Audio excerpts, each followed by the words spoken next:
서울 시민의 아침을 볼모로 잡고 있다. 최대 다수의 불행과 또 불편을 야기해야 본인들의 주장이 관철된다는 비문명적 관점에서 불법 시위를 지속하고 있다. 장애인 단체 출근길 시위에 대한 이준석 국민의힘 대표의 발언 파장이 커지고 있습니다. 자, 어제 김예지 국민의힘 의원이 시위 현장을 찾아가서 무릎을 꿇고 사과를 하는 장면이 또 연출되기도 했었고요. 오늘은 대통령직 인수위 사회복지문화 분과 소속 인사들이 장애인 단체 출근길 시위 현장을 찾아서 장애인들이 겪고 있는 애로사항들을 함께하겠다라고 하면서 소통의 뜻을 밝히기도 했습니다. 자, 하지만 오늘 이준석 대표는 또 오늘 아침 한 방송에 출연해서 사과할 일은 없다라고 이렇게 또 분명히 선을 긋기도 했습니다. 자, 오늘 박경석 전국 장애인 차별철폐연대 상임 공동대표를 스튜디오에 모시고 장애인의 이동권에 대한 그리고 또 이준석 대표의 발언에 대한 입장들 좀 함께 얘기 나눠보도록 하겠습니다. 어서 오십시오. 네, 안녕하십니까. 네, 박경석 대표님, 네. 오늘 이 장애인들의 이동권에 대한 이야기들을 나눌 텐데 네. 당장 이 가톨릭 평화방송이 있는 이 명동, 여기에 있는 그 4호선 명동역에도 사실 엘리베이터가 없거든요. 네네, 이제 공사 아마 하는 역 중에 하나로 알고 있습니다. 이제 앞으로 공사를 예예. 할 예예. 역 중에 하나인 걸로 알고 계신데 어떻게 오셨어요? 오실 때는? 저희는 오늘은 네. 이 특별교통수단이 있거든요. 네네. 그걸 저희는 이제 짱콜 이렇게 부르는 네네. 이런 택시를 불러서 음. 이렇게 타고 왔습니다. 네네. 오늘은 택시를 타고 오셨는데, 네. 자, 이게 이와 관련된 지금 출근길 시위에 대해서 네네. 여러 가지 네. 이야기들이 지난 며칠 동안 이어지고 있습니다. 오늘 오전에 이제 전국장애인연합의 출근길 시위에 대통령직 인수위원들이 오셨었다고. 네, 이미자 우리 간사 의원과 네. 김도식 이렇게 두 위원이 와서 네. 저희 최영기 대표와 저를 만나서 오늘 대화를 했습니다. 네. 자, 어떤 이야기들이 좀 오갔을까요?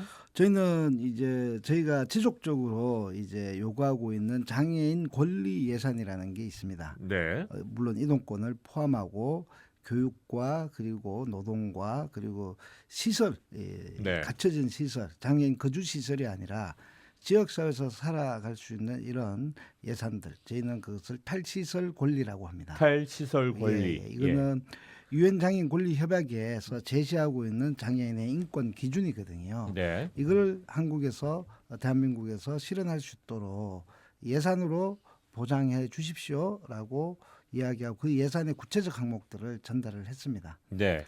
그리고 그것을 전달하니까 검토하겠다 뭐 이렇게 답을 주신 거예요. 인수위에서 참여하신 두 분은 오늘 일단은 전달을 받고 네네. 그리고 지금 전달을 하겠다. 검토하겠다. 검토하겠다. 뭐 인수위가 검토하는 거죠. 이제 정권 이양기니까. 그렇죠. 거기서 결정하고 방향을 정해야죠. 네. 사실 그 지난 며칠간의 어떤 이준석 대표의 발언들이나 네네. 뭐 이런 이야기들 때문에 네. 상당히 논란들이 지금 커지고 있는 그런 상태인 것 같습니다. 네네. 어제 같은 경우에 이제 김예지 국민의힘 의원이 시위장 찾아가서 또 무릎까지 꿇고 네네. 사죄의 뜻을 표하기도 했었는데 어떻게 이 상황을 지금 바라보고 계세요? 뭐 이제 아까 비문명이라는 말 이런 네네. 말을 했잖아요. 네네. 국힘의 당 대표의 이준석 당 대표는 문명이 뭔지를 좀 알았으면 좋겠습니다.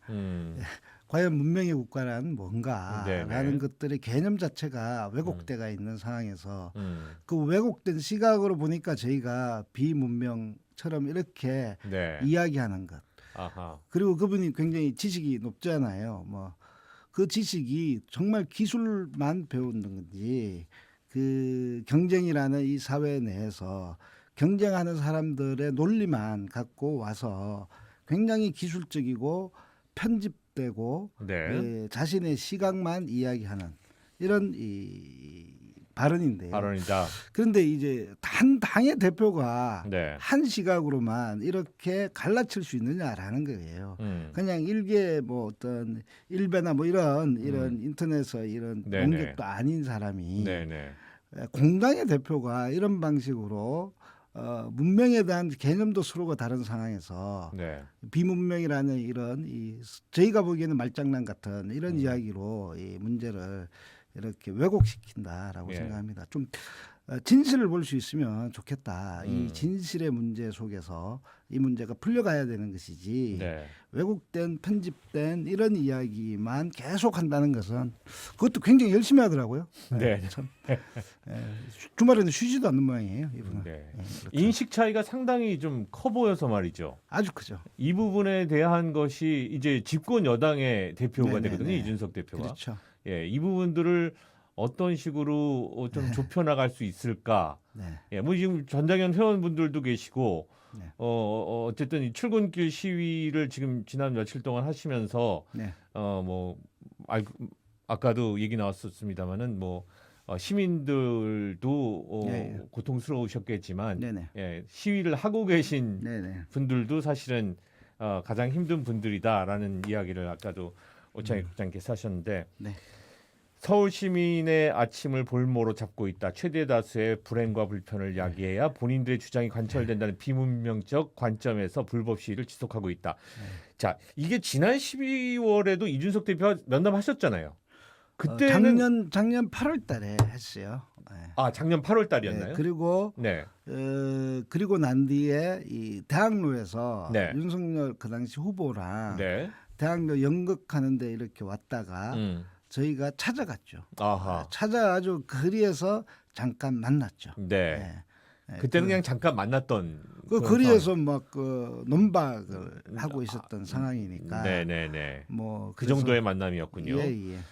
어쨌든 그때에는 많은 장애인들 권리들 이동권부터 시작해서 학습권, 생활권 모든 것을 저희가 되찾아드릴 수 있도록 최선의 노력을 다하겠다라는 발언이 있었다고 하는데 선거 전이죠. 이 장애인들에 대한 이 이동할 권리, 교육받을 권리, 일할 뭐 이런 이야기들을 안 한다는 후보가 있었는가 모르겠어요. 네네. 안 한다는 정치인이 없을걸요 아마. 그렇죠. 모두 거기다가 조금 한다고 하면서 사랑해요 요 말까지 같이 붙여가지고 네. 하는 이런 그냥 립서비스 멘트와 네네. 그리고 실질적으로 이것들이 힘이 있는 정치인들이 책임져야 될 정치인들이 이걸 실현하는 문제는 정작 그 위치에 돼 그 있을 때 입장에서 예. 지금 또 이제 며칠 있으면 집권 여당의 대표가 되는데 그렇죠. 예. 그분이 그런 방식으로 이렇게 타자화해서 네. 이야기하는 방식이 매우 저희는 유감스럽고요. 또 하나는 이 지하철 엘리베이터 문제만 따지면 네. 박원순 시장이 이 약속을 했는 문제를 지하철에 22년도까지 엘리베이터를 100% 설치하겠다는 네.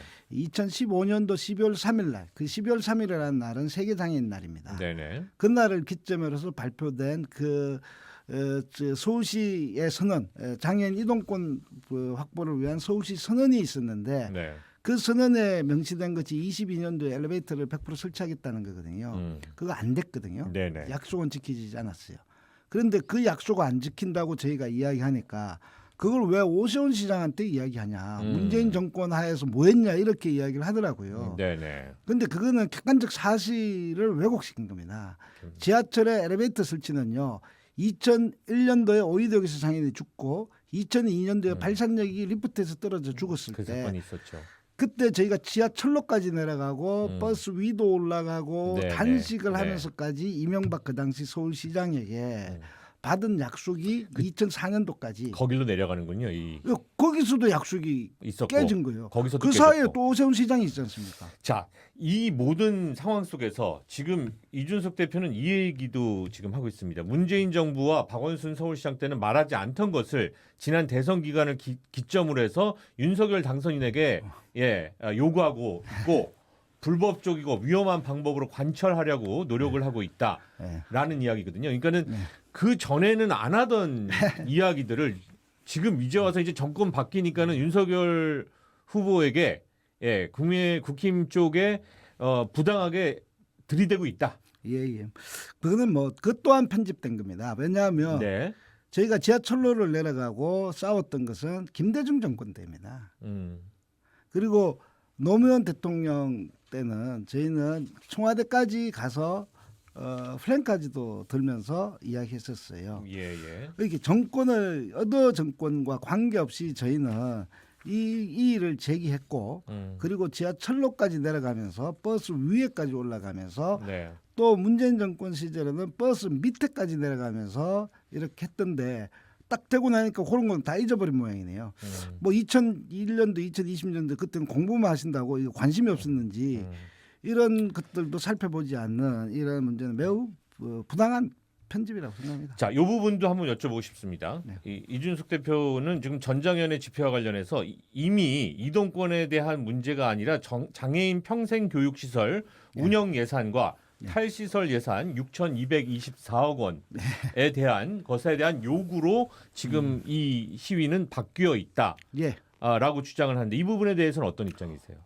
그 말이 가니까 거기에 댓글들이 너무 어마어마하게 무서운데요. 예. 6,225억 그러니까 6,225억대를 갖다가 두들겨 패야 되겠네 이런 댓글들이 쫙 붙더라고요. 아, 그 왜곡이에요. 또한 네. 자, 지금의 장애인 거주 시설이라는 곳에서 국고를 쓰고 있는 것이 6,224억입니다.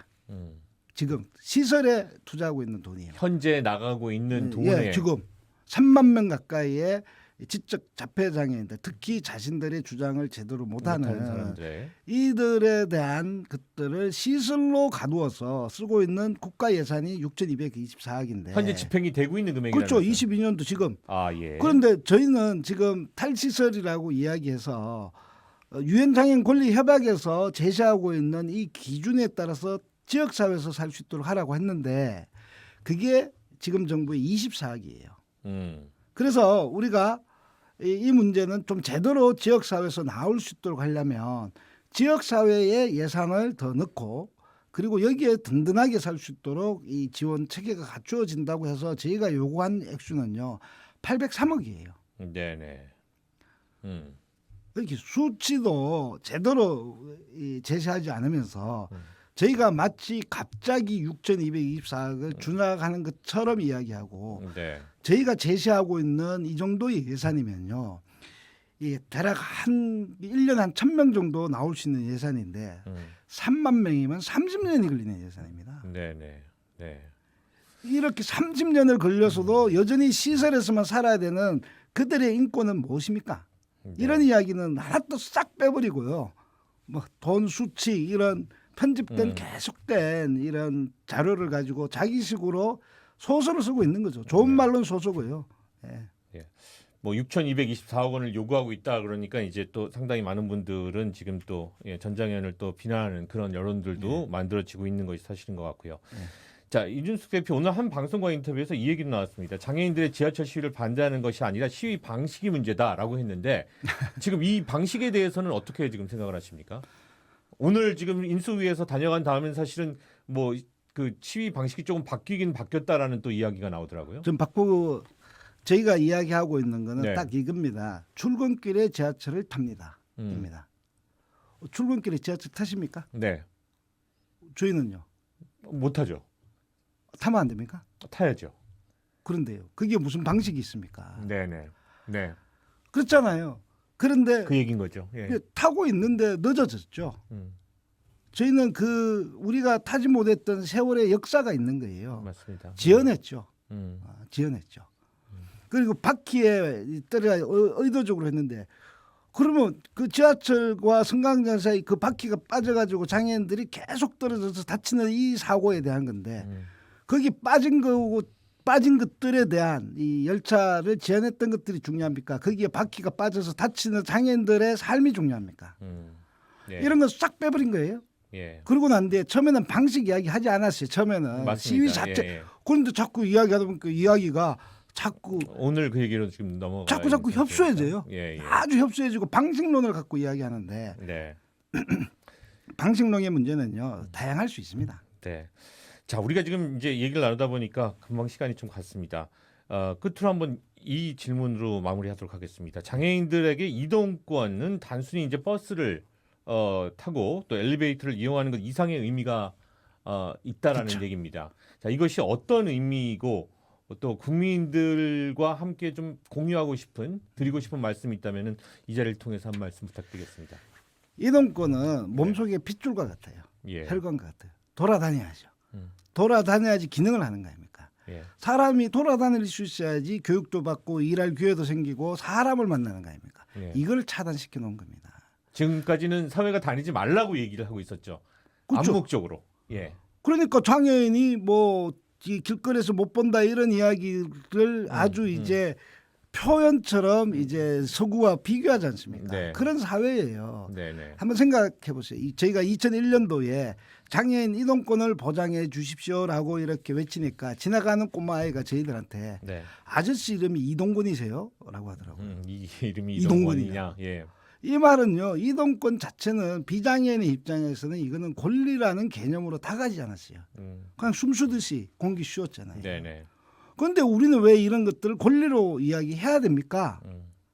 그러면 그거는 차별이 있었던 거 아닙니까? 예. 그 차별에 때문에 교육도 받지 못했고 일자리도 제대로 가지도 못했고 예. 감옥 같은 수용시설에 장애인 거주시설에 갇혀져서 격리하고 배제하고 소요된 세월들의 차별의 시간입니다. 네. 이러한 것들을 해결해야죠. 네.